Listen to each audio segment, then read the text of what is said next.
The Misano World Circuit, Marco Simoncelli takes centre stage once again on Sprint Saturday under the San Marino sunshine. Close to the HQ of Valentino Rossi's much-vaunted VR46 Academy, Jorge Martin is unbeaten in a Misano sprint, and he'll be looking for another gold performance over 13 laps as pressure builds on the World Championship leader. It's time for MotoGP.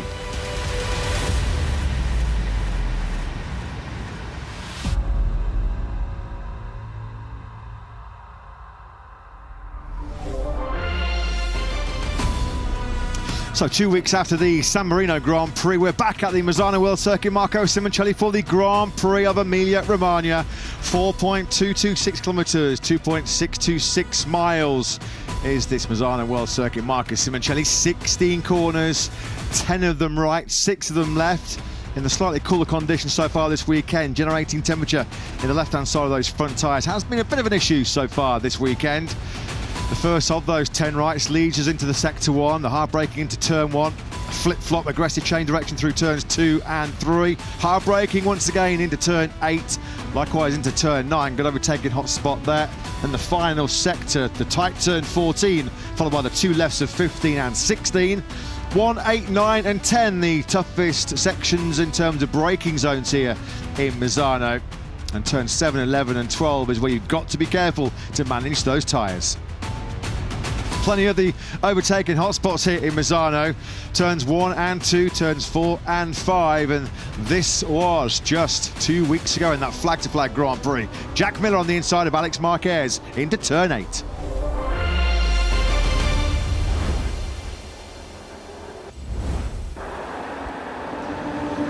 So 13 days ago now in what turned out to be a very dramatic flag-to-flag San Marino Grand Prix as rain spots started to fall early on. Near contact between our top two riders, Jorge Martin and Pecco Bagnaia, before the World Championship leader rolled the dice. He took the big gamble early on to switch over to his rain bike. It was a decision that backfired in the blink of an eye, capitalising in conditions where he's so strong. Marc Marquez hit the front, back into pit lane for the second time. Came Jorge Martin, who rescued one precious point in 15th place. But it was back-to-back wins for Marc Marquez on Sundays, Aragon and Misano, the first time he's triumphed in successive Sundays in 3 years. Tomorrow, albeit from the back of the third row once again, Marc Marquez trying to win 3 successive Grand Prix for the first time in 5 long years. It will be a big ask, a big task for the number 93 to repeat his brilliance of Aragon and San Marino here just a couple of weeks ago, as once again a big mistake in this morning's dramatic and thrilling Q2 session sees Marc Marquez on the third row of the grid. Pole position in record-breaking fashion once again went to our reigning world champion, Ducati Lenovo team star Pecco Bagnaia, on a milestone weekend for the Italian rider. Tomorrow he'll make his 100th Grand Prix start in the Premier Class, all of them, of course, with Ducati. And he would love nothing more than in Ducati's home Grand Prix, in Ducati's backyard here in the Motor Valley of Emilia-Romagna, to take what would be Ducati's 100th Grand Prix success. It's been plain sailing so far on Italy's Adriatic coast for Bagnaia on pole position here 2 weeks ago. And he set another all-time lap record this morning, a 1:30.031. Not quite the 1:29 we were hoping he'd deliver, not quite the 1:29 he expected himself, but nevertheless, crucially, it's a pole position for the world champion. His third of the season, 21st in MotoGP, as he looks to hunt down Jorge Martin in the championship. 7 points, splitting the top two coming into this round 14. It's about to get very busy. It's about to get very hectic in this year's MotoGP World Championship. 2 hugely important triple headers coming your way. Of course, we are here for the Emilia-Romagna Grand Prix in San Marino for round 14. Hot on the heels of this Grand Prix, we head east to Asia. This time next week, we'll be having the sprint in Mandalika, the spectacular Lombok circuit in Indonesia, quickly followed by the Japanese Grand Prix. But so far, so good for Pecco Bagnaia, who's almost made it a personal mission to win once again here in front of his home crowd. He'd love to do it, as we mentioned, a potential centenary celebrations coming up for the factory Ducati team tomorrow. Matt Burton Lewis going to be in the commentary box, Simon Crayfile down in pit lane. Lewis, we have a front row of Bagnaia, Martin and Enea Bastianini. A brilliant late charge by the Beast from 10th to 3rd, which pushed Brad Binder off the front row. Marquez crucially down to row 3 in 7th place, but this does look like, pretty much from lap 1 here yesterday morning, that this will be a straight showdown. They've had by far the superior pace. It looks like once again it's going to be Bagnaia versus Martin. That was the prediction of Marc Marquez himself. When I spoke to him yesterday, he said, with the track conditions, when the grip is higher, Bagnaia and Martin just have that little bit extra compared to him, and it does appear as if there is very little to choose between the top 2 in the World Championship. When we sat in these positions 2 weeks ago ahead of the TSO Sprint, it felt like Bagnaia was the strong favourite for a sprint victory, a row ahead of Jorge Martin on the grid, who's produced one of his very best starts to beat him into turn 1 and then hold him off for the rest of the sprint. So Pecco Bagnaia will have his eyes to his right as he leaves the grid to hope that he doesn't see that Prima Pramac Ducati blast past him again. Big gaps on that front row. Bagnaia pole, over 2/10 clear of Martin in 2nd place. An old Ducati front row, that's no great surprise. An old Ducati GP24 front row, thanks to a stunning final last lap attack by Enea Bastianini. He found a 1:30.564. He was 10th at the start of his final lap. He came through, but his 1:30.564 over half a second away from pole position. The Beast, 10th front row start in MotoGP, 62 points behind he is in the World Championship. Got to start winning, and winning big again very, very soon, Lewis, if we are to factor Enea into championship contention. Qualifying on the front row will certainly help. Had to come from the 3rd row in Misano a couple of weeks ago, and it looked like he was going to come from either further back than that. With a few seconds of Q2 remaining this morning, was able to rescue a place on the front row of the grid. Bastianini likely to figure more in the full-length Grand Prix tomorrow, perhaps, than in the sprint this afternoon, but so often we see the Beast stronger the longer the race goes on. But he has done a lot of the hard work by pipping Brad Binder to that place on the front row of the grid, and all GP24 front row. Proper legend. Kevin Schwantz, the Texan, 1993 500cc world champion.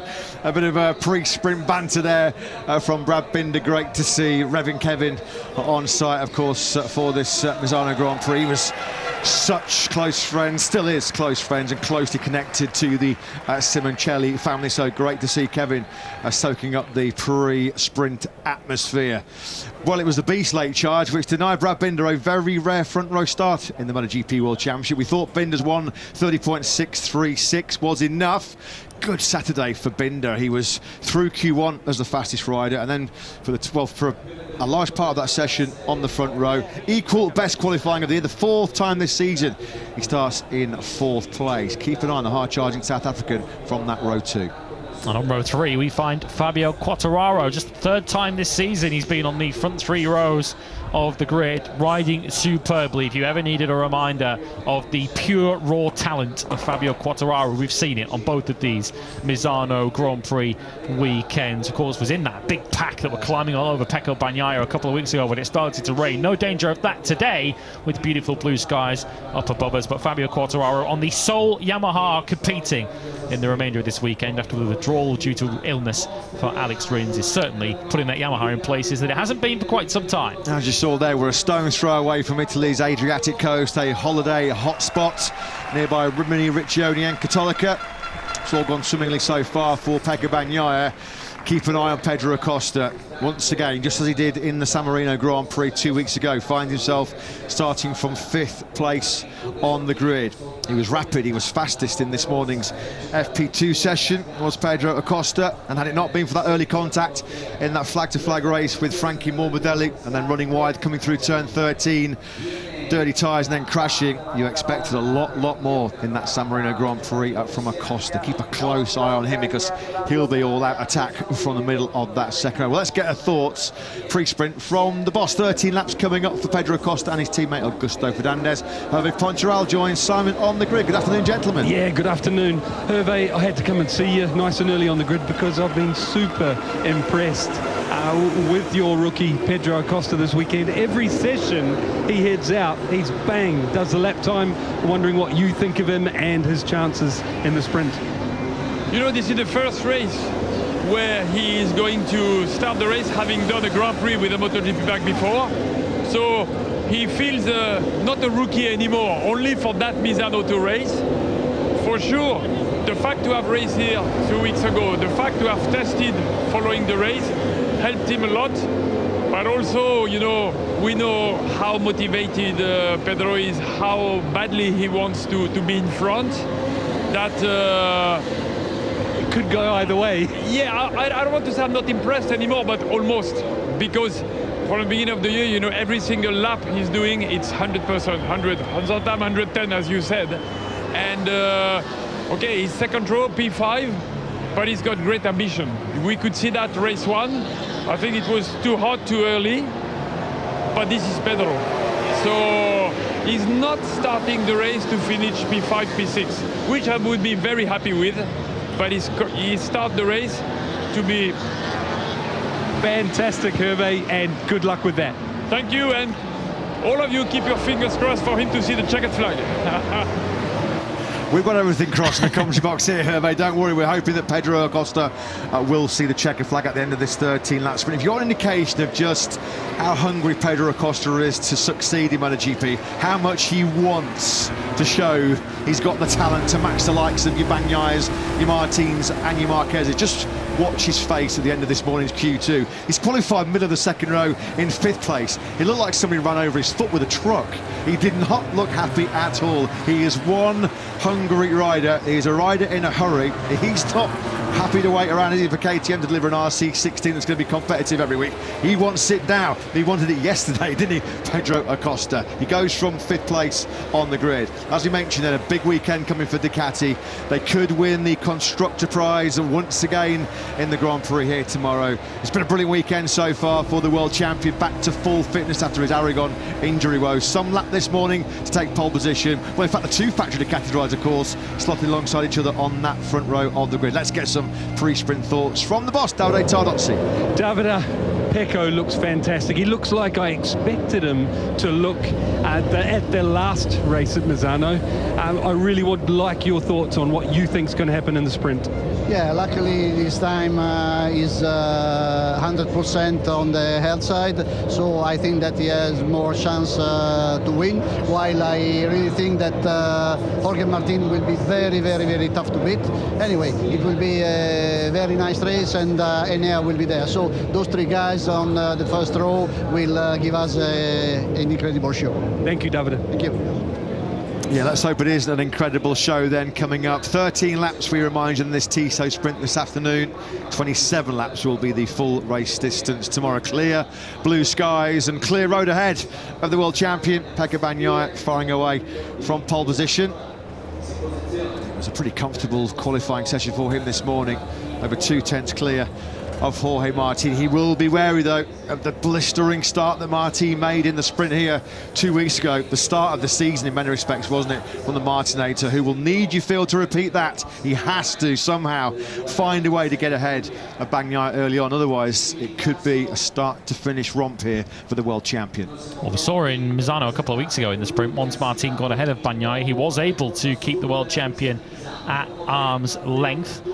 So can he do the same this afternoon? Alex Rins, as we told you moments ago, he's unfortunately withdrawn from the rest of this Emilia-Romagna Grand Prix weekend. He did have a pretty bad fever which limited his running yesterday. He did a couple of laps earlier on this morning and decided that was enough. A real shame that Alex Rins is out of the rest of the weekend. It will leave Fabio Quartararo as the sole Yamaha out there. Yeah, he soldiered on this morning. High fever, ruled him out of practice yesterday. 13 laps in FP2 this morning, but unfortunately he was short of breath, and on the advice of the MotoGP medics, he has decided to withdraw from the remainder of this Grand Prix. Well, Marc Marquez at the moment certainly likes to do it the hard way, doesn't he, in Misano. 2 weeks ago he started from 9th place and came through to win the San Marino Grand Prix. He's on that third row once again after 2 crashes already on Sprint Saturday. Can he work some more Marquez magic over 13 laps? Well, let's find out from the boss, Michele Misano, who's with Simon. Yes, he is. Michele, just what Marc didn't want to do, as he said, another fall in qualifying. But can he do his magic from here? For the magic, we have to see. We hoping for, but we are not in a position that we want. But anyway, we have to improve with the time attack, with the rear new soft. Anyway, we will try to overtake immediately the 2 KTM, because it's always difficult to overtake them because they are braking always hard and they stop at a bit in the middle of the turns. But anyway, we will try. Best of luck. Thank you. Yeah, thanks, Simon. Thanks to Michele Massini, boss of Gresini Racing. Yeah, of course, the initial pressing matter for Marc Marquez will be to try and get his way through on Bezzecchi, Acosta and Binder directly ahead of him. We know how good the KTM is on the brakes. Just a quick word on the other side of the Gresini Racing garage. It's been a disastrous weekend so far for Alex Marquez. He is going to be at the back, 21st place on the grid. A crucial mistake in Q1 this morning at the first corner, and just was turning away briefly there to look at my notes, Lewis. Is he the only rider that's gone for the medium rear tyre on that field? Certainly looked like it, yeah. Everyone else going medium front, soft rear for this upcoming sprint. I guess Alex Marquez perhaps feeling at the back of the grid. He's maybe got not a lot to lose and maybe get some information on that medium rear tyre ahead of the long race tomorrow. Yeah, he also went down at turn 1 yesterday in the second practice session, did Alex Marquez. So turn 1 has not been too kind to the former Moto3 and Moto2 world champion so far this weekend. He starts from his lowest grid position in MotoGP since Sepang back in 2022. A little bit of a KTM update from Simon on the grid. Yes, I'm looking for Francesco Guidotti and not having luck finding him, and Pit Byra is not here. He sadly lost his father yesterday, so his father passed away, and I imagine that's difficult at any age, and I want to send big hugs to Pit from pit lane. Yeah, likewise, Simon. Yeah, our thoughts and our prayers and love and strength go to all of the Byra family at this difficult time. Stay strong, Pit, and we hope to see you back in the paddock very, very soon. As Pecco Bagnaia then comes to the grid. 7 points, he sits behind world champs leader Jorge Martin. Will it be down to 4 points or better? He'll certainly hope it's better, but you do feel that this is just a showdown, a head-to-head, a battle between Bagnaia and Martin throughout practice. In terms of race pace, they've been head and shoulders above everybody else, and certainly in terms of time attacks this morning, they were the clear top two. What can the Beast do to maybe get his nose in the fight and keep his title hopes alive? He's not had a sprint podium since the victory, his only sprint victory in Silverstone. And as we mentioned, when you're 62 points behind with just 7 races remaining, you've got to start finishing on that podium on a regular basis, and you've certainly got to start working out how to beat Bagnaia and Martin, which is, of course, easier said than done. And Enea will certainly have to ensure he keeps Brad Binder behind him off the line. Of course, Brad Binder's got no thoughts of the World Championship. He's got very little to lose, so he'll be going on the attack from the start. Also looking to go on the attack from the third row, it's Fabio Quartararo, as mentioned, the sole Yamaha on the grid for the sprint. Let's get the thoughts of his boss, Mario Meregali, with Simon. May I imagine you're very proud of your rider, Fabio. Give us your thoughts. Yeah, I am very proud, and also very proud with everybody, because we are really, as you know, working very hard. We had a decent weekend 2 weeks ago here, quite good test on Monday, but you know, Monday you never know about the condition of the circuit. But we started yesterday as we finished Monday during the test, and it's been promising. At a certain point I thought that we could also start the race from the second row, but third, it's in this moment for us is a good achievement. So step by step we will be there. Thank you, Mayo. Good luck. You're welcome. Yeah, slowly but surely, thankfully for Fabio Quartararo and Yamaha's sake, they are finding some speed out of that new look YZR M1. Second fastest he was to Acosta this morning. Just the 4th time this season Quartararo has qualified inside the top 10. Here is Pedro Acosta then. Full focus, in the zone. At the moment, 6th in the World Championship. The best he could hope for championship-wise this year was going to be 5th, the best of the rest behind Martin, Bagnaia, Marquez and Bastianini. We're not quite sure how that top 4 pan out come Valencia at the end of the season, but you feel, Lewis, 53 points behind in the championship now. Marc Marquez, he can ill afford mistakes at such pivotal points of the Grand Prix weekend. This is now the 8th time in 14 that the number 93 is starting 3rd row or lower.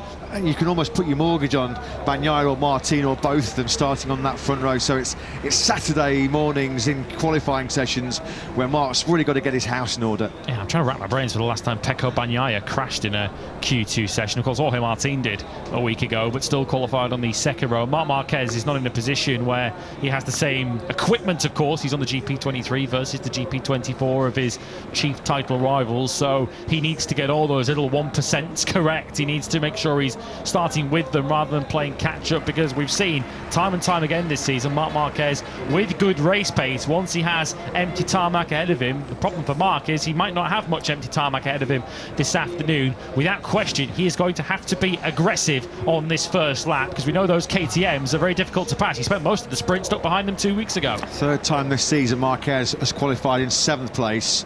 The previous 2 times in Assen and at Silverstone he DNF'd, he crashed in the sprint in both.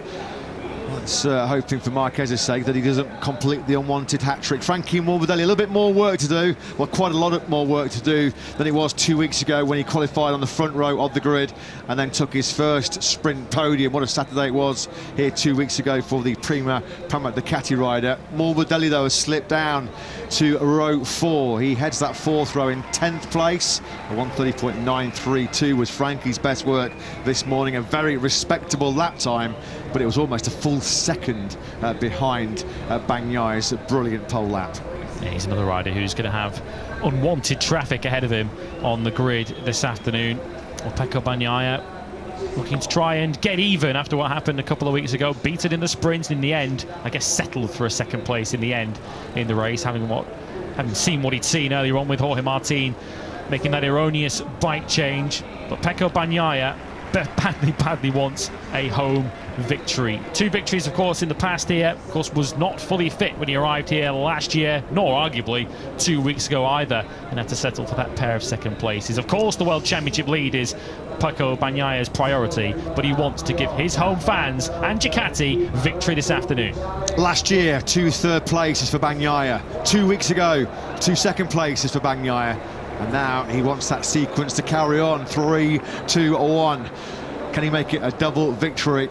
If he does so, then he knows he'll be back at the top of the MotoGP World Championship as we head off on our 5-race overseas tour. Such a pivotal phase of the season. Your front row then, all Ducati GP24s. Bastianini's first front row since the Silverstone Grand Prix, which he won in brilliant fashion. World champion Martin goes from second, but on pole position for the second time in 2 weeks as he looks for more sprint success in San Marino. It's the world champion, Bagnaia.